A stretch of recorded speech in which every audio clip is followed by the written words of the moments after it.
si vous voulez, j'ai essayé de tenter avec un peu de prétention d'en faire un peu le livre du grand confinement, si vous voulez. Je ne sais pas si j'ai réussi, et puis j'aurai de la concurrence, mais si vous voulez, c'était ça mon idée. Donc, être capable, si vous voulez, de raconter les choses, de les dire, de parler de la vie, de parler de la mort, de parler des masques, de parler des hésitations du politique, tout ça, mais avec l'idée qu'on a changé de période historique. Et si vous voulez, on était dans la période dominée par, on va dire, Reagan et Thatcher, par le tout libéralisme.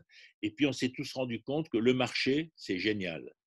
On a tous augmenté notre niveau de vie. On a des objets, on a des ordinateurs, on a des bagnoles, on voyage. Fantastique. Mais en même temps, s'il n'y a que le marché qui régule, ben, quand il y a une pandémie, on meurt, quoi. Le marché a tué notre désir et a amélioré notre situation de consommateur. Avant, on se battait pour des études, on se battait pour la culture, on se battait pour les vacances. Donc, quand on les obtenait, on avait gagné quelque chose. Là, on ne s'est pas battu pour nos téléphones portables, on ne s'est pas battu pour tous nos jeux électroniques. C'est arrivé, c'est pas cher, on les a, mais ce n'est pas une victoire, c'est une consommation.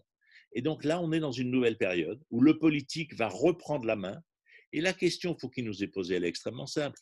On met tous des milliards sur la table d'emprunts. Au fond, on tire tous les emprunts possibles pour une ou deux générations. Donc, les deux générations devant ne pourront plus emprunter.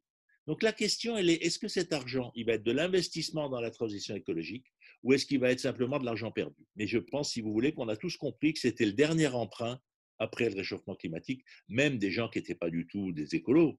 Et je vais vous dire une chose, je pense même que l'écologie aujourd'hui est en train d'échapper au parti écolo parce que l'écologie devient le moteur de l'économie de marché. Et ça, c'est quelque chose de très important. Jérémy Rifkin dit une chose très claire.